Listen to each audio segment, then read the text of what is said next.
Hi, my name is AlysiaNelson, and I'm going to be talking to you today about thought training. Most of you are probably wondering what the heck thought training is, which is totally normal. It's a term I coined based on a process I've been doing for the last several years. It's been extremely helpful for me, and I think it could be very beneficial for a lot of people, which is why I'm starting to talk about it now. I'm going to go ahead and start sharing my screen. I wanted to mention that this presentation is roughly 45 to 50 minutes. I realize that's a large chunk of time, so I've packed it with a ton of information, and I certainly hope I give you a lot to think about. So, what is thought training? Thought training is training for the mindset you want to have. I believe our attitude or our mindset are our single greatest asset in this lifetime. It comes with us everywhere we go. It shapes the way we see ourselves, the people around us, and ultimately everything else in the world. Having an attitude that will serve us through life's challenges is extremely important. And this process has enabled me to develop a mindset that is serving me in a way that's advantageous to the best quality life. So, two quick disclaimers before we get started. I wanted to mention that this presentation is 100% human and 0% AI generated. I'm sure many of you are starting to see a lot more AI generated imagery and content. And while there's probably a time and a place for that, this presentation is not that. This process has made me think a lot about what it means to be human. And being human is inherently messy and imperfect. And I wanted to show not only the most authentic version of myself, but also of this process. So the images that you're going to see today are from my personal archive. They weren't necessarily intended to be shared at scale or in a presentation style setting, but I certainly hope that you can feel you can connect to them. So let's dig in. How many of you have ever felt stuck in your life? I know I certainly have, whether it's with your physical health, your mental health, a relationship, or a career. I think probably feeling stuck is something we've all experienced at one time or another. I think it's important to note that the average person has roughly 60 to 70,000 thoughts a day, of which roughly 90 to 95% are repetitive thoughts. In 623 BCE, Buddha said, "All that we are is a result of that which we have thought." Throughout the ages, sages, mystics, philosophers, poets, New Age thinkers, and even physicists have said some very similar things. They've just said it in their own way. Perhaps another way of putting it is that we are living in a giant mirror, or that our external world is a reflection of our internal world. If that's the case, throughout the course of this presentation, I would encourage you to consider what kind of beliefs you might have about yourself that are currently keeping you stuck. As I mentioned, this process is referred to as thought training. And I first wanted to start out by saying some of the things that I love about it. Number one, anyone can do it. Number two, it doesn't take a great deal of time throughout the course of the day, roughly 12 to 20 minutes. It could take less than that. It could take more than that. It really depends on how you want to approach it. But that's throughout the course of the day, not 20 minutes in the morning or 20 minutes in the evening, but sporadically. Also, you can do this process from anywhere. That's me in Hawaii under some palm trees, wondering if an idea can have mass. And finally, there's little to no barrier to entry, and there's a huge return on investment. So what I mean by little to no barrier to entry is that there are no annual subscription fees, there are no memberships, there's no startup costs, and you probably have everything you need to do this process lying around your house. In regards to a huge return on investment, I can only speak to my experience, but I can say that this process has really shaped me as a person and made me a much better version of myself. We'll get into that in the second part of the presentation. As I mentioned, it's broken into two parts. So part number one, we're going to talk about the process itself, how to do it, and why I believe it's important. And the second part, as I mentioned, I'm going to talk about what it's done for me personally and ultimately what that could mean for you. In the 21st century, I believe most people would agree that thoughts matter, specifically with the advent of talk therapy. I believe most people have some recognition that positive thinking, if nothing else, makes us feel better. However, if you are in the camp of individuals that think thoughts don't really matter, life is merely a set of coincidences strung together, here are a few books I would recommend on the subject. The first one is a book by Pam Grout. It's 9 do-it-yourself energy experiments that prove your thoughts create reality. It's a great beginner read, very rudimentary, kind of a fun one, and easy to get started on. The second book is The Intention Experiment by Lynn McTaggart. She was a journalist turned author, and this book is extremely research heavy. She essentially set out to determine or identify whether setting an intention, that could be a prayer or a visualization technique, does it have any impact on the outcome of these experiments or life in general? And finally is a book by Greg Braden, whom I absolutely love. He wrote The Divine Matrix, and he really gets into the nature of consciousness, what it is, and how it shapes the world around us. So there are a couple great reads there on the topic. There are a ton of books out there on, mindset, attitude, manifestation. Probably the most famous of those is The Secret, identifying how thoughts turn to things, but a lot of good information out there. So feel free to dig in. Now, if you are somebody who won't go so far as to say that thoughts create reality or that consciousness creates reality, I think a statement we could probably all agree on is that the quality of our thoughts will ultimately determine the direction of our life. If that's the case, I would encourage you again to be considering, where is it that you are now, and whatever area you may feel a bit stuck, and where is it that you'd like to go? As I mentioned, this process doesn't require a great deal of stuff to get started. You're going to need some Post-it notes. You're going to need something or some things to write with. And finally, you're going to need a smartphone. The process itself is extremely simple. You're going to have a thought, and I'm going to get into what kind of thoughts I would encourage you to write down. But writing your thought down is the first step. The second step is to take a photograph of it, identify how you photographically want to represent that concept or idea. And finally, you're either going to post it to an Instagram account or to a specific album on your camera roll. I'm going to take a minute to just talk about either of those options. So for those of you who are maybe not familiar with Instagram, they are free accounts that you can set up. The benefit is that you can either set your Instagram to public or private. If you set it to public, you're able to share it with other people. If that's, not your comfort level, you can certainly set it to private. The benefit of using Instagram specifically is that you have an opportunity to also include music and a caption. Now, those are not entirely necessary for the process. The most important thing is that you have an opportunity to review these images throughout the day or at the end of the day in kind of a gallery style of representation. And again, if you're somebody who's avoiding social media, that's no problem. You can absolutely do this process simply by adding these images to an album in your camera roll and going back and reviewing them that way. When I first started getting into positive thinking, I would do this kind of rudimentary process where when an idea or a thought would come to me, I would try to mentally bucket them in 3 different categories. So is that positive, negative, or neutral? Now, of course, my objective was to maintain as many ideas in the positive category as I possibly could, some in the neutral category, and as few as possible in the negative category. Now, if you are human and you have a pulse, you're going to have some negative thoughts creep in throughout the day. That's just seemingly how it works.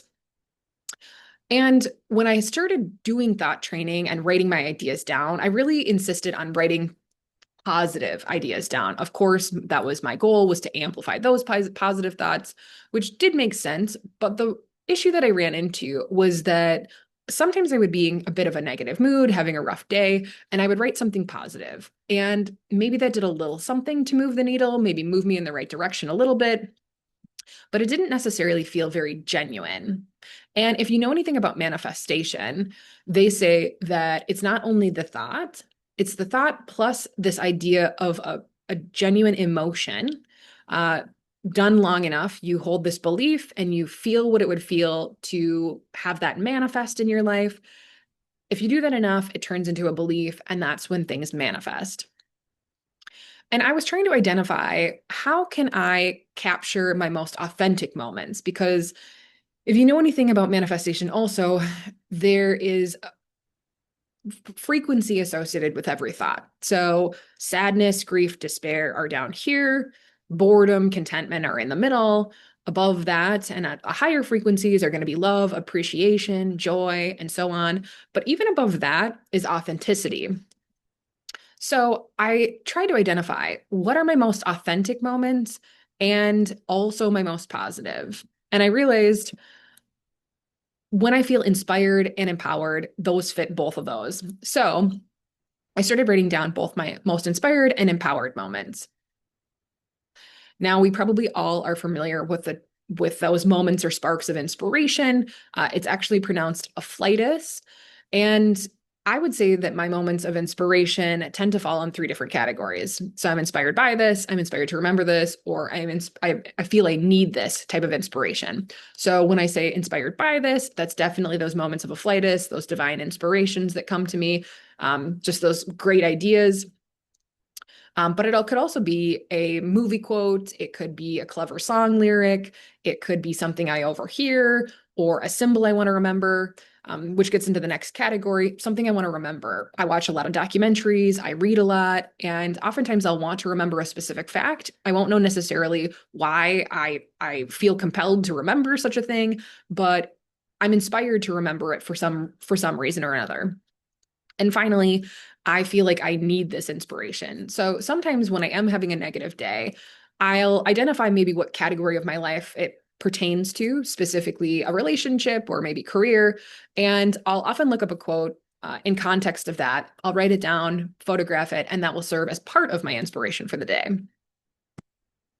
A few months ago, I had a conversation with a gentleman about this process. Now, I've been doing it for several years, and I always aim to get 12 to 15 moments of inspiration or empowerment a day.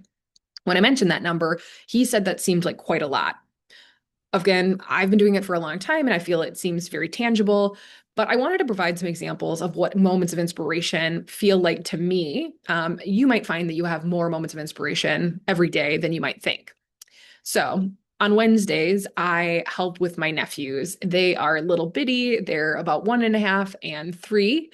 And at the end of the day, I was thinking back about how I was holding my nephew as he was falling asleep for his nap, and not the part where he was flailing around trying to fight his nap, but really when he was just on the cusp of falling asleep.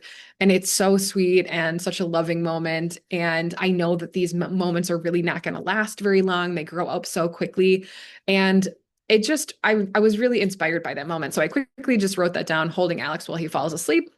And I took a quick picture of it. So that would count as one. The second one is for some of you physics nerds. Now, for those of you who are not familiar, there is a mathematical equation that people are looking for that basically unifies Einstein's theory of relativity and the quantum mechanics world that we live in. So the relative scale is traditionally used in terms of talking about the macro, and quantum physics, the micro. The unified field theory bridges both of those. Sometimes they refer to it as the theory of everything. So that's how I wanted to visually represent that concept. And finally, like many of you, I have experienced some really high highs and some really low lows. And in those moments of really low lows, I really have relied heavily on commencement speeches. And this is from a commencement speech by Denzel Washington. And in that commencement speech, he said, "True desire in your heart for anything good is God's proof to you sent beforehand to indicate that it's yours already." Later on in the speech, he goes on to say, if that's the case, then we should thank God in advance for what is already ours. And it was a moment that I was thinking back about how inspired that speech was to me. And so I just jotted down, thank God in advance, and obviously attributed it to Denzel Washington. Just got a couple more examples. The one on the left here, I love art. I love going to art museums, and this one is a little on the nose in how it's represented, but oftentimes when I'm at an art museum, I'll see a piece and it'll make me think of a specific word or a specific idea, or it'll encourage me or make me want to look up a quote. And so this one I've paired with an Emerson quote. So children obviously getting on a bus, and the quote that I paired it with is, "The mind once stretched by a new idea never returns to its original dimension." As I said, a little on the nose, but an example nonetheless. The middle one is from a podcast I was watching called Prepared for Takeoff.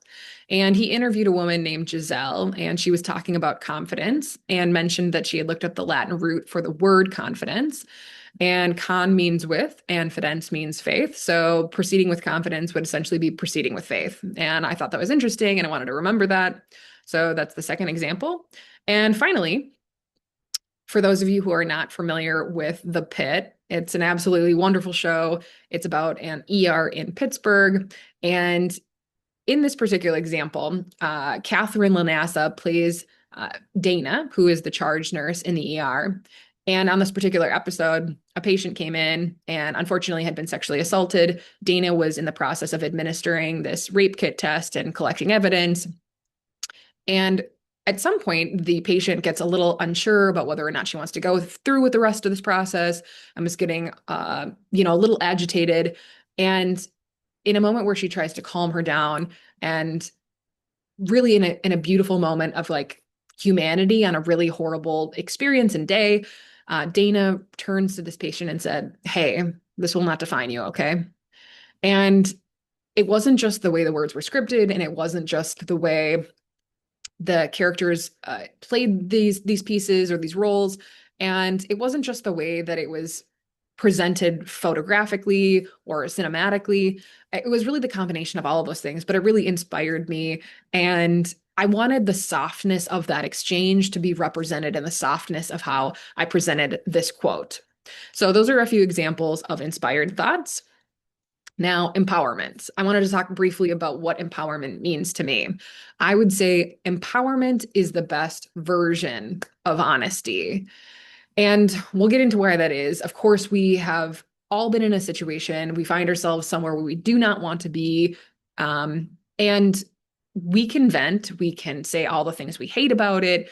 But Ernest Holmes, the founder of Center for Spiritual Living, New Thought leader, and author, said this: "Let nothing you would not want to return to you to leave your mouth."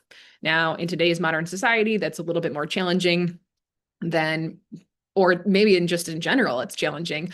But I do believe that thoughts have power, that our words and actions have power. And so I try to think very mindfully about what it is that I'm trying to amplify.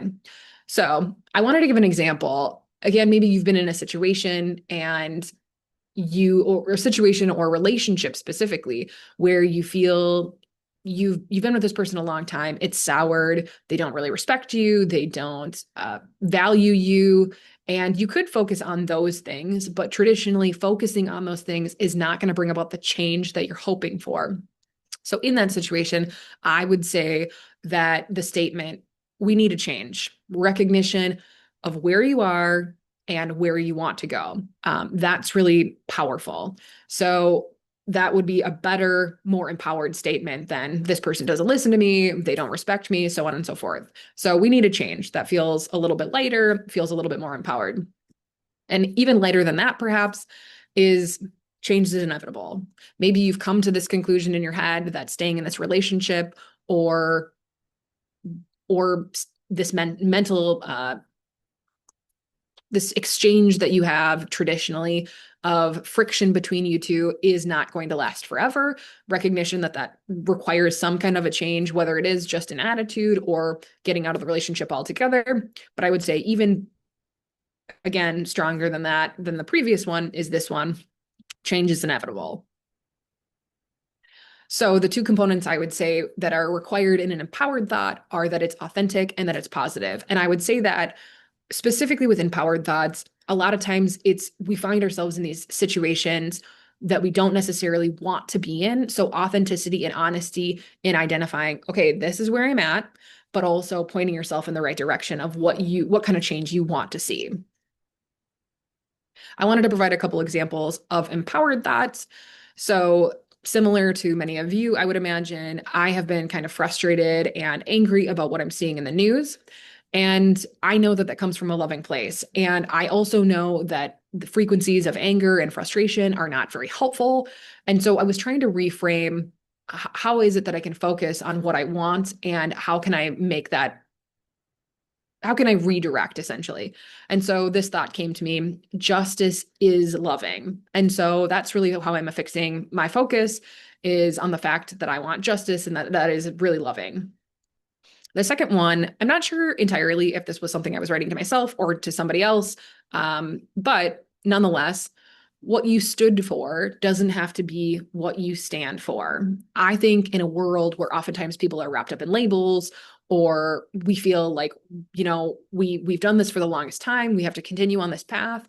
It feels really empowering and freeing to say, you know what, I can change. I can step away from maybe some old things or patterns and move in a new direction. So that felt empowered to me. And lastly, on this slide, I have taken kind of an unorthodox path in my life. And I've spent a lot of the last few years doing the things that really fire me up. So a lot of travel, investing in myself, studying a variety of different topics that I'm curious about. And in some ways, it leaves my resume a little lacking. And I went through this process of getting a new job more recently. And I was a little in my head about, what are people going to think? How am I going to explain this? And ultimately, I kind of stepped away from that and was realizing, Alicia, you need to run your own race. You can't live your life by other people's benchmarks. And in that moment of clarity, I was feeling very proud about the way that I've lived and all of the time and energy that I've invested in myself, and that I'm on this precipice of being able to give back. And so I had stuck this Post-it note on the mirror that said proud, and it just felt like a moment of empowerment to me. Finally, a couple more.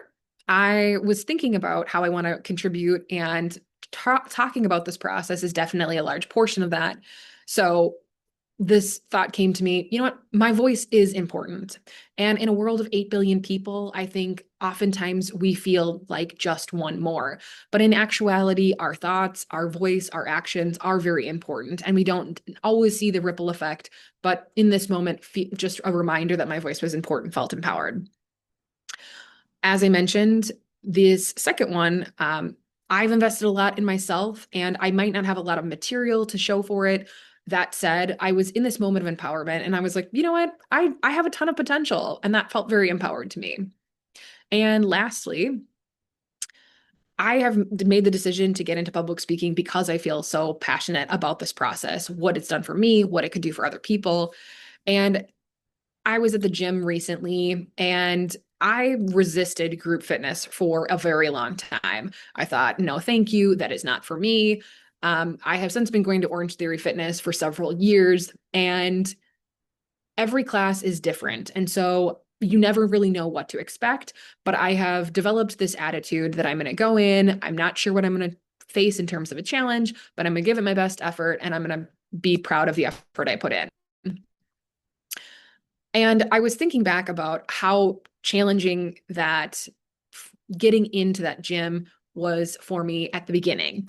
And I was realizing that I kind of have that same discomfort about this change in career that I am at now. And so what I wrote down was be prepared to be uncomfortable and be prepared to have a good attitude. And I was thinking that would be advice I would have given myself when I started at the gym several years ago. And that advice is equally as applicable to me at this new phase of my career in public speaking as it was back then. Now I want to talk about why this process is important. Plato said, thinking is the talking of the soul with itself. And if that's the case, I would say you are the most important audience you will ever have. For me, having a physical manifestation of my thoughts was a great visceral reminder that my thoughts have value. We would never take the time to write down a negative thought. We wouldn't waste the paper, but oftentimes we allow these negative thoughts to continue ruminating in our head for long periods of time, days, weeks, or months, and ultimately keep us stuck.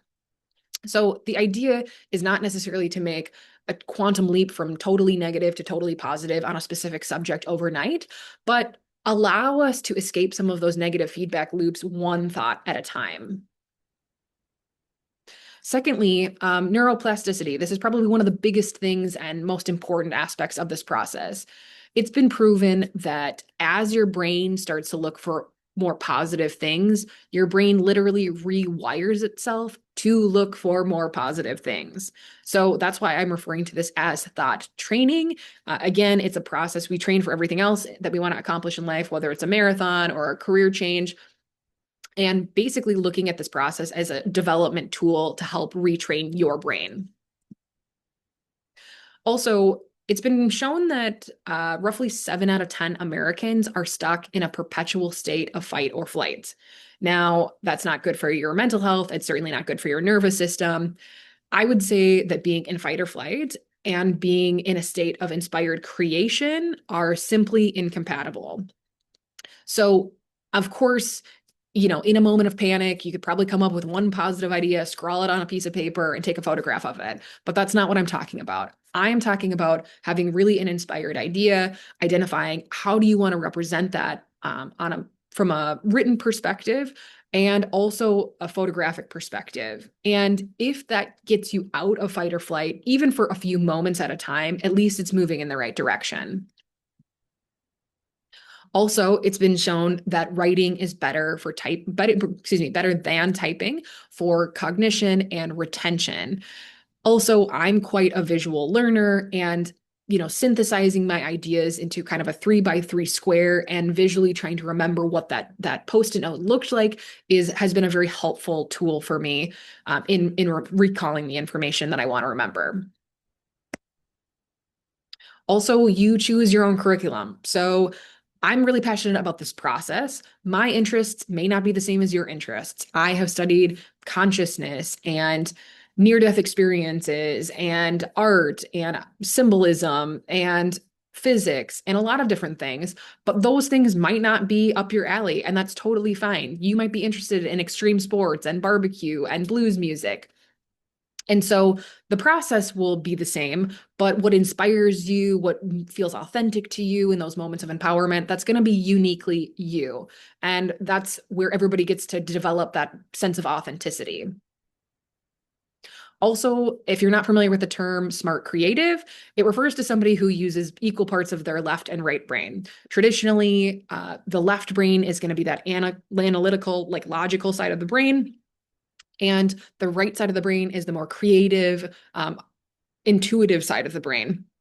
And this process really encourages you to use both. And it's important because we're coming out of this industrial age. Most of the jobs that we have had for the longest time are specific to the left brain, analytical, logical, so on and so forth. And with the advent of AI, a lot of those jobs may be made redundant. So it's important that we start stretching that right side of the brain. Einstein actually said creativity is more important than knowledge because knowledge is limited, but creativity encircles the world. So it's a great way to start bolstering that right side of the brain. And I believe that that's what makes us uniquely human, is to bounce back and forth from this logical brain to the creative brain. Also, conceptually, you'll learn about a new idea, and on the right side of the brain, that creative side, identify how you want to write it down and also photograph it. I wanted to give some quick examples of this. So I mentioned the law of attraction, and to some of you, law of attraction may seem kind of airy-fairy or woo-woo, which I totally understand, but there is some science to it. And so what I wanted to show in this first image, obviously, I wrote the law of attraction, but down on the bottom right, again, this is a very rudimentary, not really accurate image of an atom. It's a very old school depiction, but essentially the nucleus is down on the bottom right with some electrons going around the outside. And I wanted to show visually that there is an element of science associated with this universal principle. The middle one is this thought that I had that personal and business ethics are tied together. You don't often meet somebody who's a total scumbag in their personal life and a great stand-up citizen. You just don't usually find that. And this is a very simple way of identifying or showing, representing this concept that personal and business ethics are intertwined. And lastly, for some of you tech nerds out there, I am not a tech nerd, but I did want to remember Moore's Law. For those of you who are not familiar, it was a term coined by Intel's co-founder He basically identified that the number of transistors in a microchip was going to double every 2 years, and the cost of computers was going to be halved, which would essentially lead to an exponential growth curve in computing. So I just drew a computer there, wrote Moore's law, and obviously the exponential growth curve to depict that. Getting back to what I like about this process or why I think it's important. This is a form of art therapy. Some of you may not like that. Some of you may love this, but ultimately, we all experience a variety of different emotions throughout the course of the day. Some very high highs and some very low lows. And I would say going out and celebrating an engagement or a promotion, that is easy. But when you're dealing with a relationship that you no longer want to be in, or financial issues, stress of any kind of situation, those are more challenging to discuss. And for those of you who may be not going to a talk therapist, this is a great way to process some of those emotions one by one. I would say that art allows us to say things that words either can't or are just more difficult to say. Also, it's been shown that when you have an idea of a specific frequency, whether it's joy or despair, when you have an idea and you hold on to that concept for 17 seconds, it's been shown that more ideas similar to that same frequency will come to join it. And I'm sure we have all had an experience where something has gone terribly wrong and we start to spiral down. We just think, what could more worse things come to mind? So we've all experienced that. But with the idea with this process is that it really gives you an opportunity to spiral up that emotional scale, specifically starting with empowered statements where you can kind of be honest about where you're at, even though maybe it doesn't feel great, but focusing on where you want to go and then pointing yourself in that direction to try to ultimately increase more and more positive thoughts. So I would encourage you to lean on what comes to you in your most inspired and empowered moments and to specifically amplify those thoughts. I believe what we create represents who we are.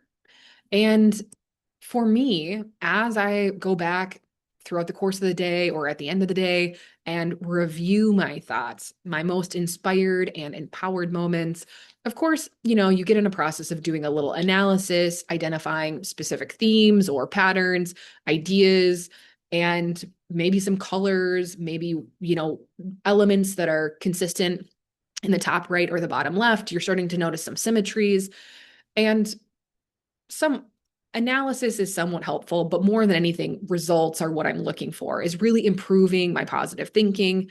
And when I go back and look at my work from the course of the day, the thought that I have most frequently is my soul is so nice.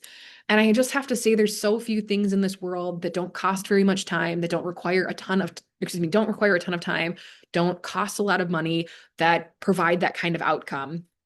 And Neville Goddard said this. He was a New Age thinker and a brilliant man. And he said, life is something you create from within. And that's why this process has been so formidable for me, because it's really not about how others see me. It's about how I see myself.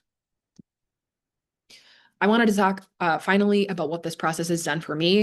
I'm going to focus on 5 specific categories. That said, this process has absolutely touched every area of my life, but I'm going to focus on these and, of course, the implications to you. It's definitely made me more confident. As I mentioned, I'm making a transition to getting into public speaking because I feel so passionate about this process.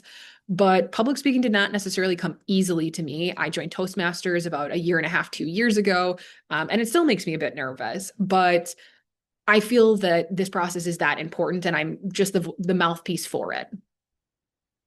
That said, the more I create, the more I see the beauty in myself. And there's that old adage about beauty being only skin deep, but I really think it's true. I'm equally as inspired about what is on the inside of myself as how I represent myself in the world. And that's been a hugely important aspect of this process.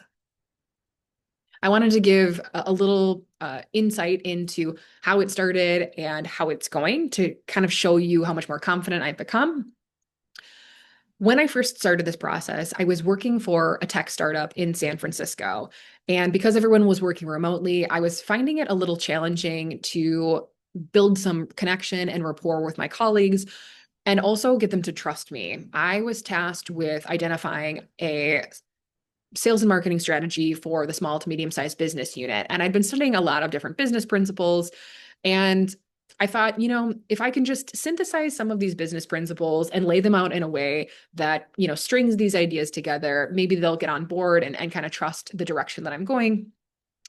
I was at that job for some time, but ultimately I took this process and developed it more for me personally because it became so helpful and art and expression became so valuable to me.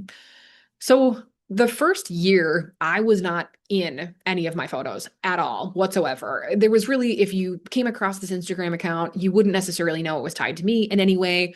And about a year in, this is a photo on the left of me in North Carolina. And this is the first time I was ever in one of my photos. I'm holding the Post-it note and it says, photography has taught me life's most valuable lesson, perspective. And I think that's a huge element of this process. You have a unique opportunity to determine how is it that I want to represent this situation? Do I want to make it beautiful? Do I want to make it raw? Do I want to make it, how is it that I want to visually represent that? Which is absolutely true.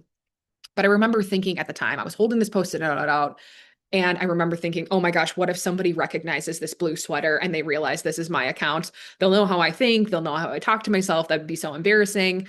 And since that time, I've had the opportunity to display my art at a variety of different places. I, again, I didn't do this for other people. I didn't anticipate that I would be displaying my art, but especially now, I feel the world could use more inspired and more empowered thoughts. And I believe if this has been helpful for me or these thoughts have been helpful for me, then perhaps they could be helpful for other people. So I have an art exhibit up right now at a civic center and another one starting in a couple weeks. And I just wanted to show you how far I've come in terms of confidence.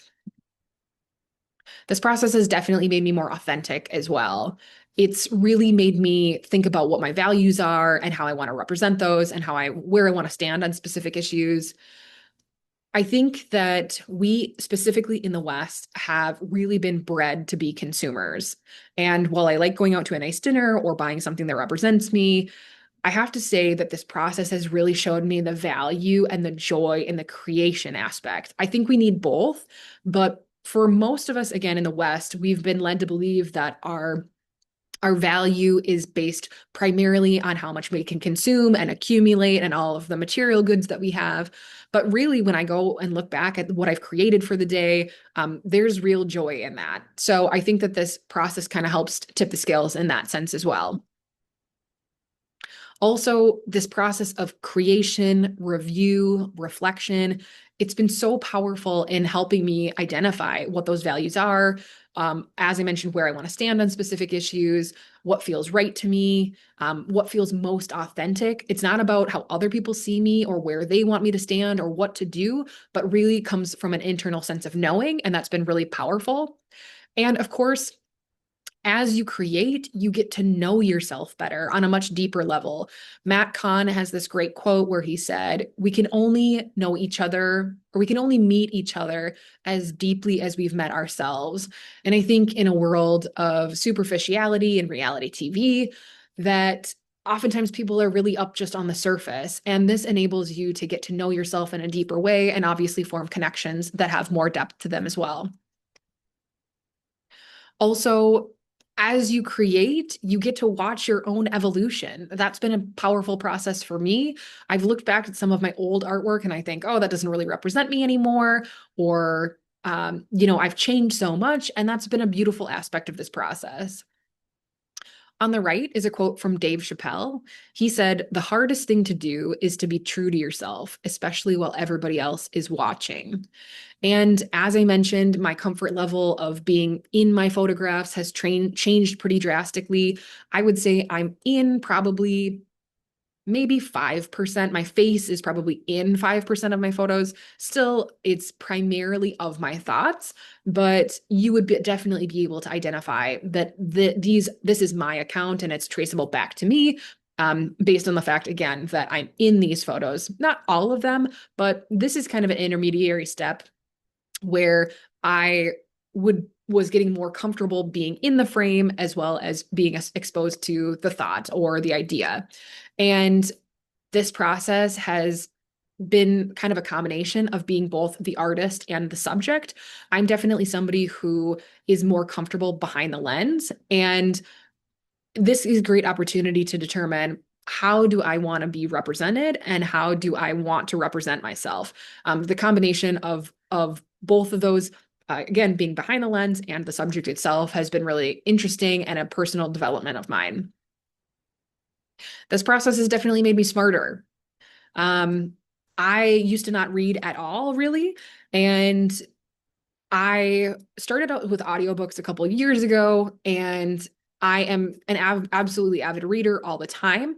That said, you don't have to become a reader to enjoy this process. You really can learn from anywhere. This process has made me more curious, and I'll get into that in just a moment, but it really has developed this lifelong learner mentality and a growth mindset in me. What I find is that if I'm not exposed to new ideas or concepts, that my work gets very stale. And so I always kind of need to be pushing myself to learn something new, a different perspective. And so for that reason, it's helped me develop a growth mindset and definitely made me more curious, not only about specifically digging into books, but the world around me, the symbols I come across, why I'm exposed to them, so on and so forth. So this is an example from Birmingham in the UK. I was on my way to dinner and I walked down this side street. It was Marshall Street. And I was just thinking, what kind of famous Marshalls do I know? And I thought of Thurgood Marshall and looked up a quote from him. He said, "What is the quality of your intent?" And I really liked that one. But in general, I just wanted to give a little example of how, you can be exposed to learning anywhere. Here's a few more ideas. I wrote down, there's always something to learn. And I had this tucked in my purse or my pocket for some period of time, and I would take it out when I thought it was applicable. On the left is a photograph of me in Manila. I had just come out of the National Gallery and I decided I was going to take a pedicab ride around the city to kind of familiarize myself with it. And it was not the nicest pedicab, but this gentleman seemed very honest and kind. And so his daughter decided to join me on this pedicab ride, which I absolutely loved. And I took it out and took a quick photograph. And as just a reminder, even if you think, we're so different. We have a different language, different nationalities, different socioeconomical backgrounds. I do think that there's always something to learn, even if it's just a matter of a different vantage point or a different perspective. And on the right, I went to a dog agility training competition my sister-in-law was involved in. I have never had a dog. I don't really know anything about that world, but it was fun to kind of get a sense of what dogs are good at this, what's good, what's bad. And specifically, I think there's really a subculture to any kind of sport. And, you can learn a lot from people watching, dog watching or people watching. It's really, there's always something to learn. And I just wanted to make sure I maintained that growth mindset and took this out when I felt it was applicable. It's also made me a lot more grateful. If you do know anything about manifestation or have studied that at all, they say that gratitude, appreciation, those are really key components to manifesting whatever it is that you want. Certainly an idea or feeling that you already have what it is that you want. But in general, the moments that you have a sense of gratitude, even if it is for something small, like holding your nephew, those moments of just digging in and feeling that gratitude for what is already manifested in your life is extremely important. And it's definitely made me pause and amplify those things. So I wanted to give a few examples of this. On the left, I had written down learn to appreciate it. And this is a one that I had carried around in my pocket or my purse for a little while. I was in Minneapolis and walking back to my apartment, and I stopped at the crosswalk for the light to change. And when I looked down, the grate there said advantage made in the USA. And I thought, how true is that? There's so many people from first world countries that sometimes forget how lucky we are that we don't have to worry about where our clean drinking water is coming from or that we have good food to eat.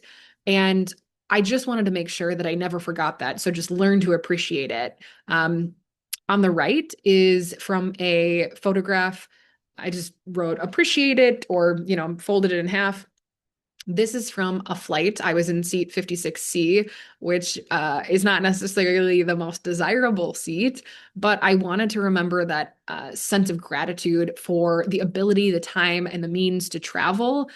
Travel has been so important to me and has really shaped the way I see the world, the way I connect to other people. And I wanted to remind myself it doesn't really matter what seat you have, just be grateful that you have one.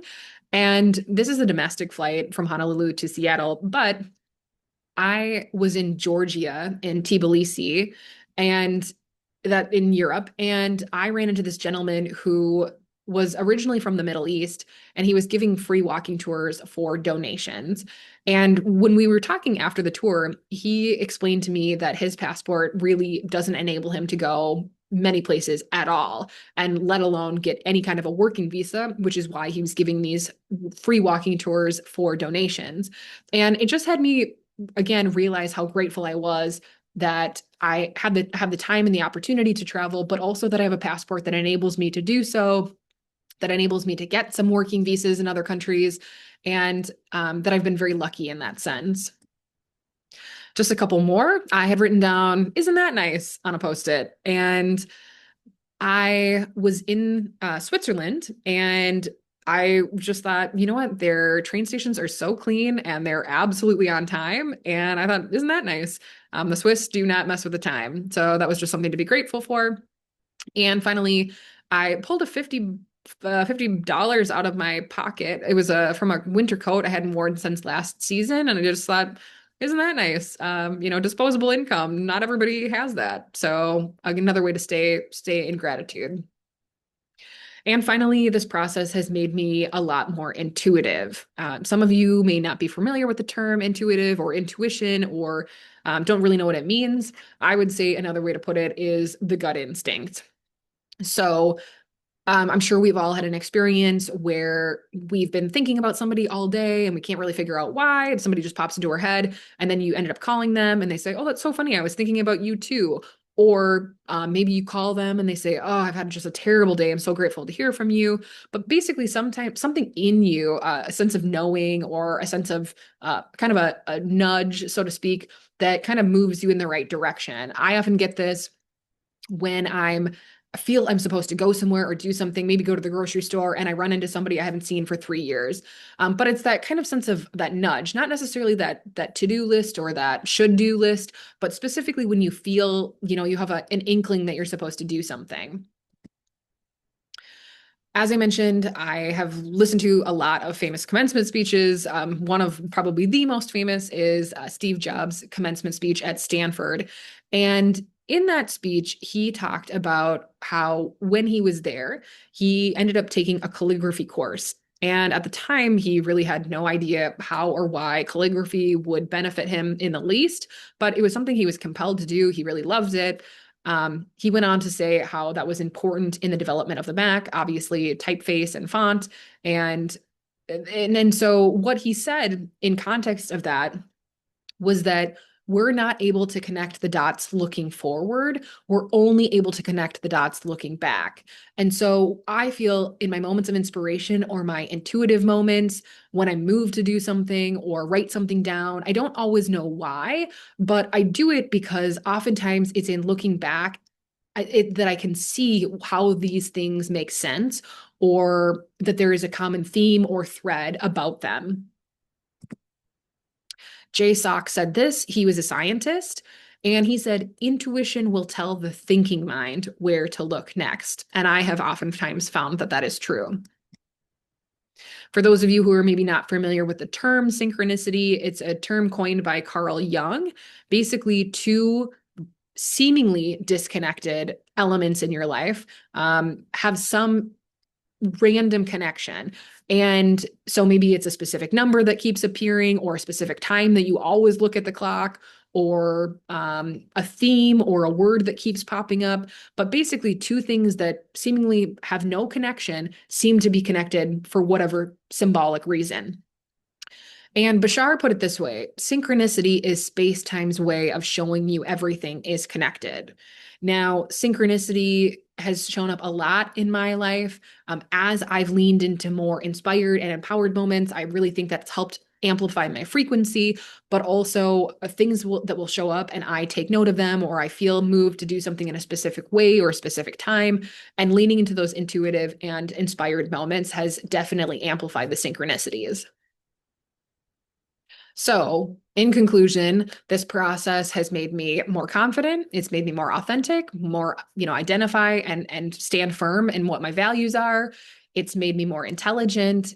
It has made me amplify my moments of gratitude, and it's also helped me develop my intuitive abilities.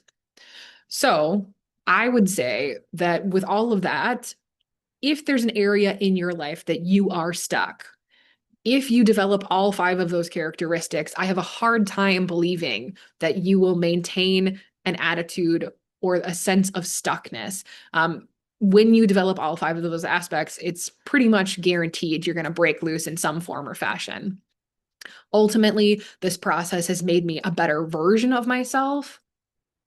And my question to you is, if your life isn't all you want it to be, then what do you have to lose in giving this process a try?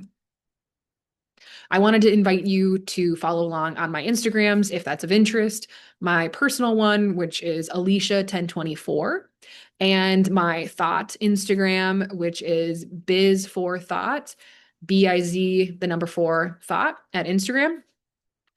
And finally, for those of you who are interested in doing this process, I would love to be able to collect some information about if this process has been as helpful for you as it has been for me. So I've developed a pre and post evaluation survey link, and you can email me for that at biz4thought@gmail.com. And I'd be happy to send that out 90 days apart so you can kind of get a sense of where you're at now and where you are going to be.